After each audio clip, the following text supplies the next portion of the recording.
Hi friends, welcome to Python series. In this video, we're going to talk about interfacing the PostgreSQL database from our Python code using psycopg2. In fact, this is the second part of the video.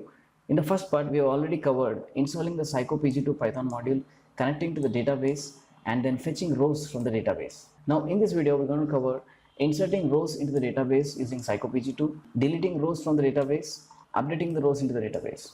Alright, so now let's get started with inserting rows into the database table using psycopg2 in Python. Before going to the Python code, let's try to insert rows into the database using SQL. So in order to do that, I'm opening my dbeaver, and in my dbeaver, I'm connected to my local host PostgreSQL. So basically, PostgreSQL database is running in my own computer. I have created a connection to connect to my database. So here you can see I have got a database called test1, which I have created in my previous videos.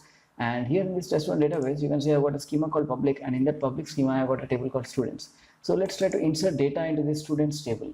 And here, if I double click on the students table and click on the data tab, you can see I've got already some existing data in the students table. And here, if you want to see what type of columns are present in this database, you can just click on the properties tab. And here you can see ID is a basically primary key, and that's why it's a serial type. Name is a string column, which is varchar column, and date of birth is a timestamp column. Student ID is an integer column. And here you can even see I have kept some constraints. By clicking on this constraints tab, you can see name and date of birth combination is unique and student ID is unique in this table. Alright, so this is about the database table. So let's try to create an SQL script which inserts data into this database table.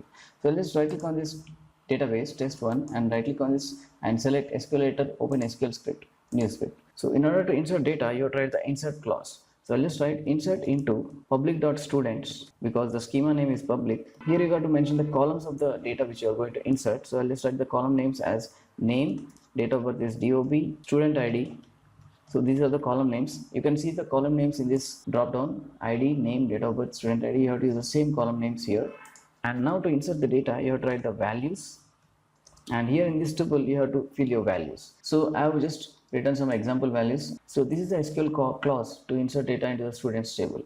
So let me try to run this now. And here you can see I have inserted a row into this database successfully. And if I go to this database table and click on this reload data button, here you can see my data is inserted XYZ 1st January 2021 and 7654. So these are the values inserted from this insert script. And now if I just run this query again, I'll be faced with an error that I have violated a unique key constraint. The name DOB already exists. Because the name and the date of birth are already present in this database, it is not allowing you to insert again. This is because we have seen already at the beginning that there are constraints defined on this database that the name and database combination and the student ID are unique. So if I try to insert this row again, PostgreSQL will throw an error because you have violated a uniqueness constraint. And now let me try to handle that in the SQL itself by just writing the onConflict clause. So I'll just write onConflict do nothing. So I'll just write onConflict do nothing. So here what I'm telling is, if you face a uniqueness constraint or uniqueness error, just do nothing. So if I just run this, I'm not faced with an error, but I'm getting updated rows 0. That means the SQL has executed, and since it has found some duplicate errors, it is doing nothing. So this is very handy if you want to skip errors blindly. And now there is one more use case where you want to update values on duplication. Suppose if I have the student ID 7654 and I want to give new values. So I'll just write XYZI and I just want to write 2021 February 5. So if I just run this, the value will not be changed because I'm telling to do nothing. But in this case, I wanted my values to be updated in the database. So for that, you can just write onConflict do update set name equal to, before onConflict do update, you have to mention the columns which are conflicting. So in my case, I will just write student ID because when student ID is conflicting while insertion, do this thing. So onConflict student ID do update set name equal to excluded dot name. That means use the name present in the SQL query, and you can even set DOB equal to excluded.dob. So here what I'm telling is insert this database row, but onConflict of a student ID, update the name and date of birth as per the new values. So if I just run this now, you can see I've got updated row as 1, and if I just update this table data again, you can see my name and date of birth are changed, but the ID is same because onConflict I have updated the name and date of birth. So this way you can even implement a simple UPSERT pattern using this onConflict and insert combination in PostgreSQL database. Okay, this is for one row, but if I want to insert multiple rows, how can I do that? So you just create another tuple while insertion here. You just create another tuple here. So here you can see I've got two rows, one is this one and one is this one. Using comma separated tuples like this, you can insert multiple rows into database at once using a single insert statement. So this way you are able to implement bulk insertions in PostgreSQL database. So let me try to run this now, and here you can see I've got another row inserted into the database, and if I just reload my database table, you can see my new row with name ABC also appearing in this table. So this way we are able to successfully do bulk insertion into a PostgreSQL database using this insert clause, and using this on conflict we are even handling the duplicate errors while insertion. So now let's try to proceed with our Python code and try to implement this SQL script in our Python script. So for that I'm going to take a blank folder, I'm going to open it with VS Code, and in this VS Code I'll just create a new file. I'll just write it index.py. I'm going to use the Jupyter cells feature of this VS Code. So I'm just writing hashtag %% so that I can create a new Jupyter cell so that I can see the variables and play with them. So in order to run the SQL using psycopg2, we have to import it first, right? So let's write import psycopg2. Now I got to connect to my database. So I've just got some database parameters here. My database host is localhost. In your case, it may be an IP address or a host name. My database port is 5433.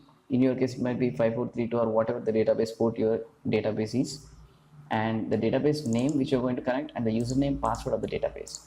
So now using these connection parameters, I have to create a connection object, and using that connection object I have to create a cursor object, right? So first I'll create a connection object. I'll just write connection object equal to psycopg2.connect, and here I'm going to give the parameters host equal to the host string, port equal to database port, database name db name equal to the db string, and the username user equal to username string, and the password equal to the db password. So now I have created a connection object. Using this connection object I have to create a cursor object, right? So to create a cursor object I can write cursor equal to connection dot cursor. Now I got a cursor object. So using this cursor object, I can execute my SQL queries. So now I will create my SQL query as a string. So let's write SQL text equal to, I'll just copy the SQL which we have just created in my dbeaver. I'll just copy this here and paste it here. So here you can see I got my SQL into the string, and now what I can do is I can run this SQL in this cursor. So I'll just write cursor dot execute SQL text.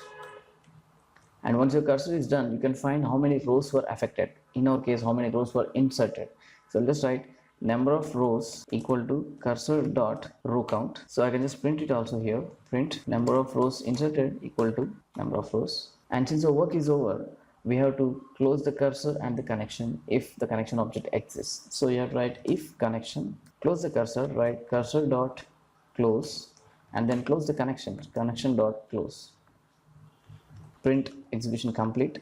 Just by creating a cursor of connection object, cursor object, SQL, and executing that SQL, we are able to insert data into our database. So let me try to run this cell.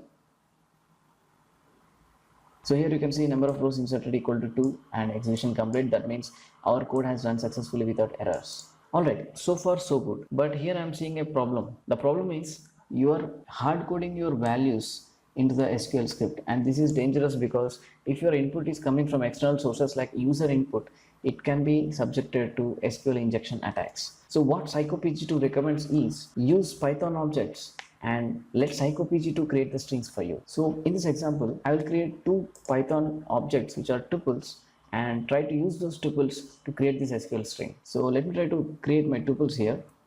So these are my two data insertion tuples which I want to insert into the database. And here you can see I got error dt does not exist because I did not import the datetime module. So I'll just import that now. I'll just write import datetime as dt. So now you can see my database insertion tuples are name as string, date of birth as a datetime object, student ID as an integer. These are mapped to the column types of the database. So if you see my database, here name is a varchar which is a string, date of birth is a timestamp which is a datetime object, and student ID is an integer which is an integer object. So here you can see we are giving Python objects instead of plain text strings. This is more safe because psycopg2 will evaluate your input objects and see whether people are doing SQL injection attacks. Now we got our data, so we have to convert this data into strings like this. So in order to do that, you can use simple list comprehension. So let's write the code here. So what this statement does is it converts this data insertion tuples into something like this. So what's happening here is using this cursor.mogrify function, psycopg2 will convert this Python object into SQL text. So instead of you converting the values into text, psycopg2 will take care of it along with some checks. So it is safe to do this way. And here what we are doing is we are just joining the tuples with a comma, and we can substitute the text here. So let's try to go ahead and do that. So instead of writing the hard-coded values here, I'll just substitute this data text here. I'll just write, and I can write the format string here. I'll just write format and here data text. So I'm just creating the data text here and substituting here. So this is my insert statement now. There is one more advantage here. If you insert one more tuple into this, or if you have 100 tuples or 20 tuples or 10 tuples, this solution will work because we are dynamically creating the SQL statement. That means you can have any number of rows here, and the SQL statement will be generated using this list comprehension. This is the added advantage of using approach something like this. So if I just run this cell, here you can see my script has run successfully, and I'm inserting the data insertion tuples separately. So if you just want to see what the data text is, I'll just copy this and see this here in the variable explorer on this.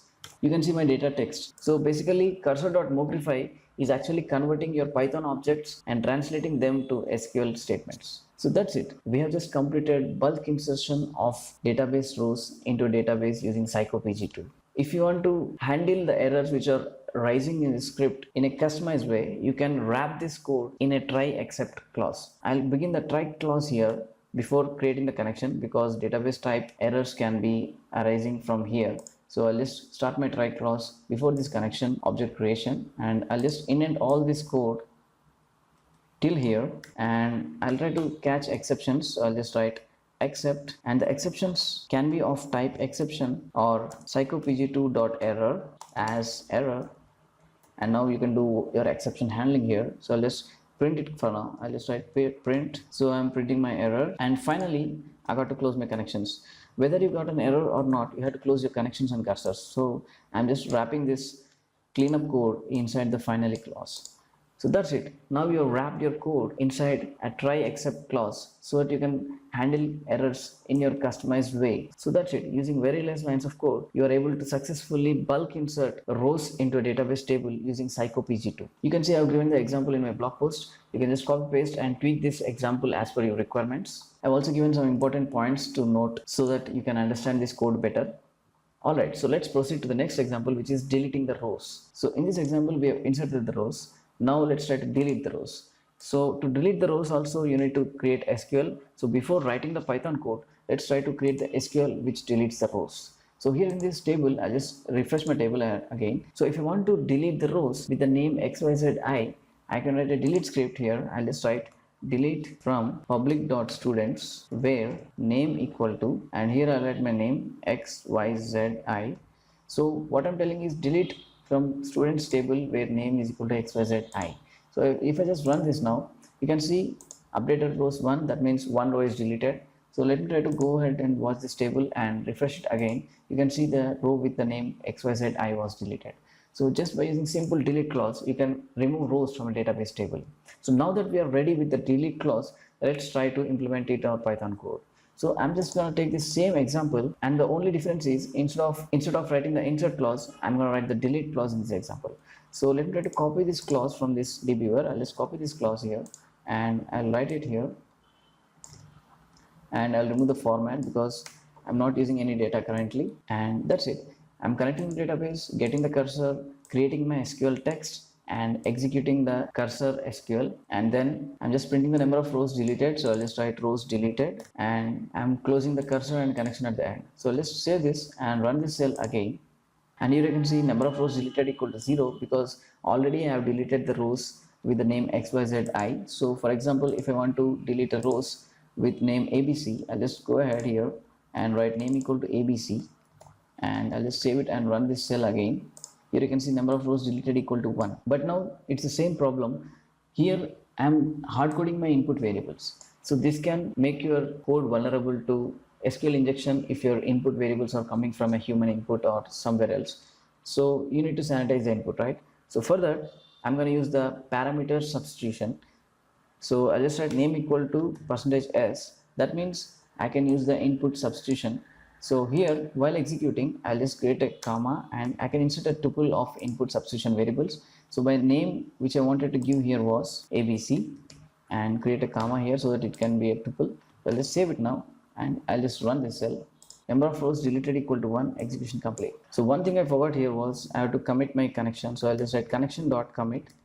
So that's why our rows were deleting all the time, but we are not able to see the update. So let's run this cell here again. So now you can see number of rows deleted equal to 1, and here you can see that reflected in this database actually. And if I just run this cell again, you can see number of rows deleted equal to 0. So that's it guys. Using these very less lines of code, you are able to implement database rows deletion using psycopg2. Alright, let's move to the next part, which is updating the existing rows. So before implementing the Python code, let's try to create the SQL script. So I'm going to go ahead to dbviewer and I'll just create the update script to update the database. So I'll just write update public.students set name equal to hgf where name equal to abc. So what this script does is it will set name equal to hgf in all the rows where name equal to abc. So let me try to see my database. Here in my database I got name abcd. I don't have the name abc, so I'll just change this name equal to abcd. So I will just save this and run this SQL script, and here you can see I've got updated rows 1, and if I just reload my students table, you can see my name has changed. So this way, using update script, you can update the rows of a database table based upon your filtering criteria. So I can even update multiple attributes of the rows. For example, I'll just copy this name here again and name equal to abcd. I'll write name equal to abcd, and you can even change the date of birth equal to. So here in this example, I'm setting multiple attributes. You can see I'm setting the name and date of birth of the rows where name equal to hgf. So if I just run this, you can see I got one row inserted, and you can see the data has been changed. So this is the update script. So let me try to run this in our psycopg2 example. I'll just copy this here, and here I'm gonna replace the delete script with our update script.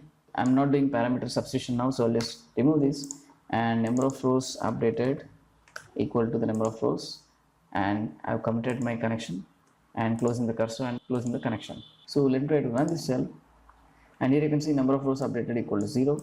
So if you just change the names again, I'll just write name equal to abcd because it already exists. So I'll just run this again.